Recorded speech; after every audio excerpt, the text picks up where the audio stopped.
Hello friends, welcome to civilian classes. तो हम बात कर रहे थे बीसीसी लेटरल एंट्री का मैथमेटिक्स के बारे में। तो सबसे पहला टॉपिक हमने चुना था मैट्रिसेस। मैट्रिसेस में क्या क्या सब टॉपिक पढ़ना था वो हमने देख लिया था। अब हम क्या क्या पढ़े उसमें पढ़े what is matrix, types of matrix and operation of matrix. Operation of matrix में कुछ बाकी था, जैसे हम लोग पढ़े थे equality of matrices, addition of matrices. तो आज हम पढ़ने जा रहे हैं सब्सट्रैक्शन ऑफ मैट्रिसेस। तो सब्सट्रैक्शन ऑफ मैट्रिसेस बच्चों सेम है जैसा कि आपका एडिशन था, same rule same condition same rule follow करेगा। जैसे सब्सट्रैक्शन ऑफ मैट्रिसेस क्या है, subtraction of two matrices is possible only if they are of same order. Addition में भी यही था, जब दो मैट्रिक्स को कब हम घटा सकते थे या जोड़ सकते थे, कब, जब दोनों मैट्रिक्स सेम ऑर्डर का होगा और जो रिजल्टेंट मैट्रिक्स आएगा वो भी सेम ऑर्डर का ही आएगा। तो यहाँ भी सेम कंडीशन है, subtraction of two matrices is possible only if they are of same order. मतलब दो मैट्रिक्स का हम घटाव तभी कर सकते हैं जब दोनों क्या हो, सेम ऑर्डर का हो। और घटाना कैसे, द करस्पॉन्डिंग एलिमेंट घटाना है। तो वही बात है, the resultant matrix is obtained by subtraction of corresponding elements of two given matrix. क्या करना है, करस्पॉन्डिंग एलिमेंट्स घटाना है। कैसे घटाना है, तो एग्जांपल के रूप में देख लेते हैं। मान लीजिए कोई मैट्रिक्स ए है जो 2 इंटू 2 का है, 2 इंटू 2 को मैट्रिक्स बी है जो कि 2 इंटू 2 का है। तो सबसे पहले देखते हैं ये घट सकता है कि नहीं। घट सकता है क्योंकि दोनों क्या है, सेम ऑर्डर का है। दोनों क्या है, सेम ऑर्डर का है। और करस्पॉन्डिंग एलिमेंट को घटाना है 2 minus 4 minus 1 minus 7 0 minus 2 6 minus minus 2। तो आपका रिजल्ट क्या गया, -2 -8 -2 और 8। तो ये था सब्सट्रैक्शन ऑफ टू मैट्रिसेस। अब हम पढ़ेंगे किसी भी स्केलर नंबर को अगर हम मैट्रिक्स में मल्टीप्लाई करते हैं तो क्या होता है। तो चलिए,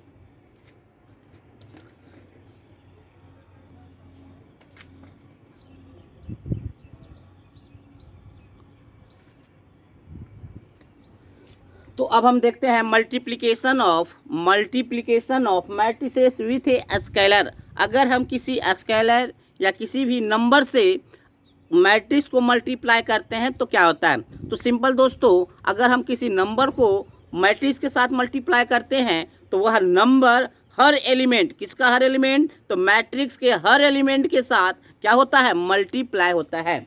हम क्या लिखे हैं, scalar gets multiply in every element of the matrix. वो जो स्केलर होगा वो एवरी एलिमेंट के साथ क्या होगा, मल्टीप्लाई कर जाएगा। जैसे एग्जांपल के रूप में हम लोग लिए हैं, मान लीजिए कोई मैट्रिक्स ये है, मैट्रिक्स ए। सबसे पहले पता कर लीजिए कितने ऑर्डर का है, ऑर्डर बताइए सर जी, ऑर्डर सबसे बताना जरूरी है। तो देखिए 1 2, दूसरा ऑर्डर मतलब रो 2 कॉलम 3, बहुत जरूरी है, पहले रो फिर कॉलम। तो कोई ए है और इसको फाइंड क्या करना है, 2 है, मतलब एक नंबर है जिसको मल्टीप्लाई करना है मैट्रिक्स के साथ। तो हम क्या बोले, वह नंबर क्या होगा, हर एलिमेंट के साथ मल्टीप्लाई कर जाएगा। तो 2a बराबर क्या हो जाएगा, 2 into 2, 2 into -5, 2 into 1, 2 into 0, 2 into 6, 2 into -1। बहुत ही आसान है। अब हम पढ़ने जा रहे हैं दो मैट्रिसेस का मल्टीप्लिकेशन। बहुत ही शानदार टॉपिक है, बच्चों को बहुत ज़्यादा कन्फ्यूजन होता है लेकिन बहुत ही आसान टॉपिक है। सिर्फ इसमें थोड़ा सा प्रैक्टिस का ज़रूरत है। हमारे बताने के बाद आप 2-4 क्वेश्चन अगर खुद से मल्टीप्लिकेशन कर लेते हैं तो ये बहुत ही आसान हो जाएगा। तो चलिए अब हम लोग बढ़ते हैं मल्टीप्लिकेशन ऑफ टू मैट्रिसेस।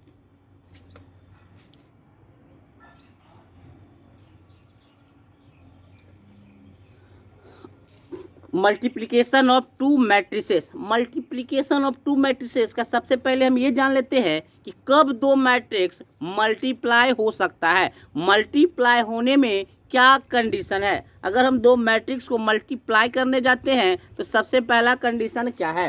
तो देखिए, पहला तो ये एक लाइन जो है, matrix multiplication is done by row by column. Matrix multiplication जो होता है रो बाई कॉलम मल्टीप्लाई होता है, वो हम एग्जाम्पल के रूप में देख लेंगे। अगला पॉइंट क्या है, for the two matrix A m cross n. एक मैट्रिक्स है जिसका ऑर्डर क्या है, m cross n, and B p cross q, और दूसरा जो मैट्रिक्स है उसका ऑर्डर है p into q, the multiplication A into B is possible. A और बी का मल्टीप्लीकेशन पॉसिबल कब है? Only if number of column of A का number of column is equal to number of row of B. A का number of column B के number of row के बराबर हो। मतलब पहले रो लिखाता है फिर कॉलम लिखाता है, तो ए के नंबर ऑफ कॉलम कौन सा हुआ? ए के नंबर ऑफ कॉलम क्या है? एन, एंड बी के नंबर ऑफ रो के बराबर हो। पहला कंडीशन याद रखिएगा, ए का नंबर ऑफ कॉलम बी के नंबर ऑफ रो के बराबर होना चाहिए, तो ही मल्टीप्लिकेशन संभव है। मतलब क्या है कि n बराबर p होना चाहिए, दैट इज n बराबर p। जो रिजल्टेंट मैट्रिक्स निकलेगा, किसका रिजल्टेंट? a और b का मल्टीप्लिकेशन, जो रिजल्टेंट मैट्रिक्स निकलेगा वो m बाहर m क्रॉस q का निकलेगा। हम क्या बोले? a m क्रॉस n का मैट्रिक्स है, b p क्रॉस q का मैट्रिक्स है। तो ये तभी संभव है जब a का नंबर ऑफ कॉलम b के नंबर ऑफ रो के बराबर हो जाए, और जब दोनों का मल्टीप्लाई करेंगे और जो रिजल्टेंट मैट्रिक्स आएगा वो बाहर वाला आएगा, मतलब m क्रॉस q का ऑर्डर आएगा। ये याद रखिएगा। तो हम सबसे पहले एक एग्जाम्पल के रूप में देखते हैं। मान लीजिए एक मैट्रिक्स A है और दूसरा मैट्रिक्स B है, दोनों को मल्टीप्लाई करना है। तो सबसे पहले हम लोग ये देखेंगे कि वो मल्टीप्लिकेशन पॉसिबल है या नहीं। तो देख लेंगे इसका, बताइए ऑर्डर 1 2 3, मतलब 3, और कॉलम कितना है? 2। इसका देखिए 1 2, तो 2 इंटू 1 2 3 कॉलम। तो दोनों पॉसिबल तब होगा जब इसका नंबर ऑफ कॉलम और इसका नंबर ऑफ रो क्या होना चाहिए? बराबर होना चाहिए। तो हम एक बार देख लेते हैं, क्या देखते हैं? नंबर ऑफ कॉलम ए का और नंबर ऑफ रो बी का क्या है? दोनों सेम है। जब सेम है तो पॉसिबल होगा। क्या पॉसिबल होगा? मल्टीप्लिकेशन पॉसिबल होगा। अब हम देखते हैं इस नंबर पर कि मैट्रिक्स मल्टीप्लिकेशन क्या है? Done by row by column. देखिए कैसे होता है रो बाई कॉलम। तो देखिए क्या करना है, सबसे पहले रो, किसका रो पकड़ना है? ए का रो पकड़िएगा और बी का कॉलम पकड़िएगा। ए का रो बी का कॉलम, रो बाई कॉलम क्या होगा? मैट्रिक्स का मल्टीप्लिकेशन होता है। तो रो बाई कॉलम पकड़ जाइए, row by column. Row 1 into 4, 2 into 7।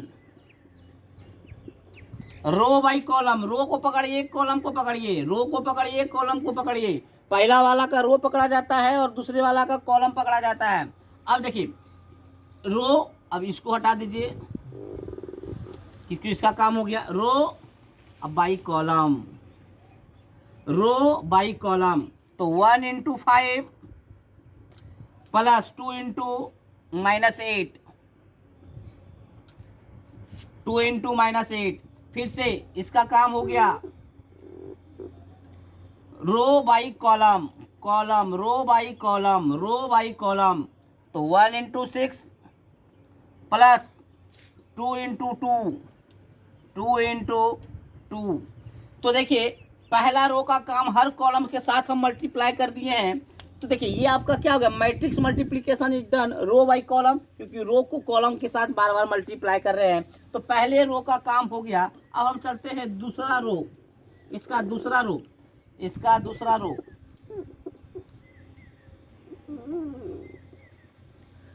अब हम किसको पकड़ेंगे? ए के दूसरे रो को कॉलम के साथ पकड़िए, तो इस रो को इस कॉलम के साथ, तो 3 इंटू 4 हो जाएगा, 3 इंटू 4 प्लस -4 इंटू -8, सॉरी -8 का 4 इंटू 3 इंटू 4 प्लस -4 इंटू 7, दूसरा 3 इंटू 5 प्लस -4 इंटू -8। नेक्स्ट अब तीसरे कॉलम के पास जाएंगे, 3 इंटू 6 प्लस -4 इंटू 2। अब इसका काम हो गया, इसका काम हो चुका है। अब इस रो को पकड़ेंगे, इस रो को पकड़ेंगे तो 5 इंटू 4 प्लस 6 इंटू 7। अब इस रो को किसके साथ पकड़ेंगे, इसके साथ, तो 5 इंटू 5 प्लस 6 इंटू -8। इस रो को इस कॉलम के साथ पकड़ेंगे, 5 इंटू 6 प्लस 6 इंटू 2। बात समझ में आया? तो बहुत ही शानदार टॉपिक है मल्टीप्लिकेशन। तो सबसे पहला हम ये समझे कि दो मैट्रिक्स का मल्टीप्लिकेशन तभी हो सकता है जब पहले वाले मैट्रिक्स का नंबर ऑफ कॉलम दूसरे वाले मैट्रिक्स का नंबर ऑफ रो के बराबर होगा। जब दोनों का क्या बराबर होगा, ये कंडीशन जब फुलफिल होगा तो ही क्या करेंगे, मैट्रिक्स संभव होगा, मैट्रिक्स मल्टीप्लाई कर सकते हैं। और जो रिजल्टेंट मैट्रिक्स का जो ऑर्डर आएगा, दोनों मैट्रिक्स का बाहर, इसका ये बाहर, इसका ये बाहर, अंदर वाला दोनों बराबर होना चाहिए, अंदर वाला दोनों बराबर और बाहर बाहर ऑर्डर बनेगा। रिजल्टेंट के रूप में क्या लिए, ए और बी। सबसे पहले देखिए कि इसका नंबर ऑफ कॉलम इसके नंबर ऑफ रो के बराबर है या नहीं। तो सबसे पहले हम क्या किए, रो और कॉलम कंडीशन चेक किए। कंडीशन चेक करने के बाद हम क्या किए, matrix multiplication is done by row by column. Row को उठाए कॉलम के साथ, रो को उठाए कॉलम के साथ, रो को उठाए कॉलम के साथ। इस तरह से ये हमारा मल्टीप्लिकेशन हम सीख लिए हैं। तो आपको क्या करना है, सबसे पहले प्रैक्टिस करना है। रूम में कोई भी बुक हो मैट्रिक्स का, उसका मल्टीप्लिकेशन हम कर देखेंगे, मैट्रिक्स का मल्टीप्लिकेशन हम करके देखेंगे। अभी हमको स्पीड के बारे में नहीं सोचना है, अभी हमको एक्यूरेसी के बारे में सोचना है। एक्यूरेसी जब मेंटेन होगा तो स्पीड अपने आप आ जाएगा। तो रूम में जाकर आप कम से कम 10 मैट्रिक्स का क्या करना है, 10 अलग अलग क्वेश्चन को मल्टीप्लाई करना है, सीखना है, ठीक है ना, जिससे आपका एक्यूरेसी मेंटेन होगा और प्रैक्टिस करते करते स्पीड भी आपका आ जाएगा। तो ये हमारा शानदार topic multiplication of two matrices समाप्त हुआ। तो अगला हम चलते हैं, अगला देखते हैं।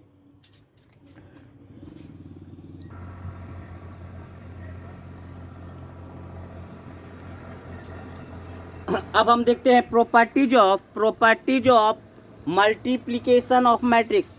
अब जब हम मल्टीप्लिकेशन करने जाते हैं या मैट्रिक्स का मल्टीप्लिकेशन का क्या क्या प्रॉपर्टीज है वो हम देखने जा रहे हैं। तो सबसे पहले in general A B is not equal to B A B का वैल्यू और बी ए का वैल्यू कभी भी बराबर नहीं हो सकता है। बट हो सकता है जब कोई स्पेशल केस लिया जाए, मैट्रिक्स का कोई स्पेशल सेट ऑफ एलिमेंट लिया जाए तो हो सकता है कि क्या हो जाए, वो बराबर हो भी जाए। लेकिन in general A B is not equal to B A. कभी कभी तो ऐसा भी संभव है कि ए बी संभव है, मल्टीप्लिकेशन संभव है, बट बी ए मल्टीप्लिकेशन संभव नहीं है। जैसे मान लेते हैं 1 2 3 4 बी,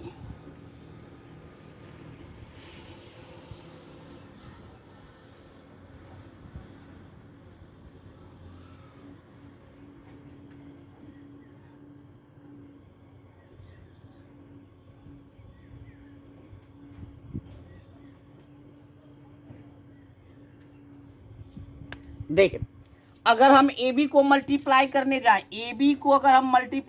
जाए, तो देखिए पहले वाले का नंबर ऑफ कॉलम दूसरे वाले के नंबर ऑफ रो के बराबर है। तो आपका क्या हो जाएगा, संभव है। क्या संभव है, ए बी संभव है, ए बी पॉसिबल है। मगर अब हम बी ए को देखते हैं तो बी पहले कौन सा है, बी का नंबर ऑफ कॉलम ए के नंबर ऑफ रो के बराबर है। तो ये पॉसिबल नहीं है, नॉट पॉसिबल। तो सबसे पहला बात तो ध्यान में ये रखिए कि कभी कभी ए बी का मल्टीप्लिकेशन पॉसिबल है तो बी ए का मल्टीप्लिकेशन पॉसिबल नहीं है। कभी कभी दोनों अगर पॉसिबल है तो वैल्यू दोनों का सेम आने वाला नहीं है। इसलिए क्या बताए हैं, in general A B is not equal to B A, but some special cases of matrices it is a possible. ठीक है ना। अब देखते हैं, multiplication of matrices is distributed with respect to addition of matrices. मतलब अगर आपको इस प्रकार का लिखा हुआ है a इंटू बी प्लस सी, तो आप इसको डिस्ट्रीब्यूट कर सकते हैं। ए को कहाँ चला जाएगा, बी के साथ, ए कहाँ चला जाएगा, सी के साथ, इसके साथ, सी के साथ, तो आप डिस्ट्रीब्यूट कर सकते हैं। चलिए अब हम देखते हैं मैट्रिक्स मल्टीप्लिकेशन। अगर आपको कहीं ऐसा नंबर हो ए बी सी के साथ मल्टीप्लाई हो रहा हो, मतलब तीन मैट्रिक्स है, उसको दो मैट्रिक्स के साथ आप मल्टीप्लाई कर सकते हैं, बट आप एश्योर्ड हो जाइए कि संभव क्या, मल्टीप्लिकेशन संभव होना चाहिए। ऐसा ना कोई बी सी संभव है बट ए बी संभव नहीं है। तो देख लीजिएगा, एश्योर है कि आप ए बी सी भी कर सकते हैं, ए बी भी कर सकते हैं, तो अब दोनों मैट्रिक्स का वैल्यू सेम आएगा। देख next, if A B is equal to zero, A B is equal to zero का मतलब होता है कोई वैल्यू नहीं है जीरो, वो नल मैट्रिक्स है। जीरो क्या है, नल मैट्रिक्स है। अगर ए बी बराबर जीरो है then it does not necessary that A is equal to zero, B is equal to zero, या A and B both are zero. हम लोग ऐसे कैसे सोचते हैं कि दो नंबर को मल्टीप्लाई किए और उसका वैल्यू जीरो आया, दोनों में से कोई एक नंबर तो पक्का जीरो होगा यार, नहीं तो दोनों नंबर जीरो होगा। तो ये अलजेब्रा में होता है, यहाँ मैट्रिक्स में ऐसा पॉसिबल नहीं है। हो भी सकता है दोनों, अगर नल मैट्रिक्स है तो नल मैट्रिक्स आएगा, लेकिन ये पक्का 100% नहीं है कि ये भी जीरो होगा और ये भी जीरो होगा। जैसे एग्जाम्पल के रूप में मान लेते हैं ए है, ये नल मैट्रिक्स नहीं है, ये बी है, ये भी नल मैट्रिक्स नहीं है, बट दोनों को मल्टीप्लाई कीजिएगा तो आपका क्या आ जाएगा, नल मैट्रिक्स आ जाएगा। चलिए नेक्स्ट, अगर किसी मैट्रिक्स को यूनिट मैट्रिक्स के साथ मल्टीप्लाई किया जाए या यूनिट मैट्रिक्स को किसी मैट्रिक्स के साथ मल्टीप्लाई किया जाए बट ऑर्डर सेम होना चाहिए, तो क्या होगा, सेम मैट्रिक्स आएगा। तो ये आपका था कुछ प्रॉपर्टीज ऑफ मैट्रिक्स मल्टीप्लिकेशन। चलिए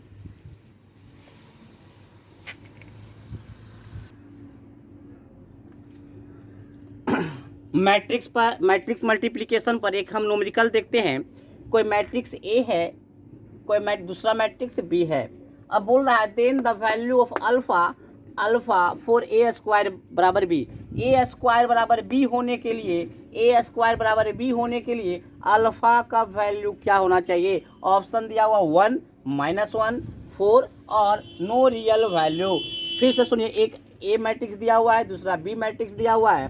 तो ए स्क्वायर बी, क्वेश्चन बोल रहा है ए स्क्वायर बी है तो अल्फा का वैल्यू बताइए। तो ए स्क्वायर बी है तो क्या है, ए को मल्टीप्लाई कीजिए 2 बार, अल्फा 0 1 1,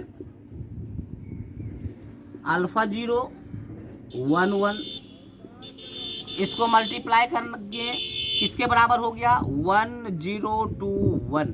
हम कर दिए इसके कंडीशन के अनुसार, ए स्क्वायर बराबर बी, ए स्क्वायर बराबर बी। अब यहाँ से अल्फा निकालेंगे तो सबसे पहले आपको मल्टीप्लिकेशन आना, row by column, row by column, row alpha alpha, alpha square 0 + 1 0, alpha 0 0 0 + 1 0, 1 + alpha alpha 1 + 1, 1 + 0 0, 1 + 1 1 0 2 1। ये है आपका मल्टीप्लिकेशन। तो अब देखते हैं, देखिए यहाँ तो 0 बराबर 0, 1 बराबर 1, यहाँ तक तो ठीक है। अब यहाँ पर देखते हैं अल्फा स्क्वायर बराबर 1 और अल्फा + 1 बराबर 2। अगर दोनों को सॉल्व करने जाएंगे तो अल्फा बराबर यहाँ क्या आ जाएगा, -1 और एंड 1। अगर हम -1 को यहाँ पर रखते हैं तो -1 + 1 0, ये कंडीशन फुलफिल नहीं हो रहा है। अगर 1 को रखते तो 1 + 1 बराबर 2। इसका मतलब करेक्ट आंसर है ए। कितना हो जाएगा, अल्फा इजिकल टू, अगर दोनों को कौन सेटिस्फाई करेगा, अल्फा इजिकल टू 1। बात समझ में आया। तो पहले मल्टीप्लाई किए, कंडीशन चेक कर लिए। तो चलिए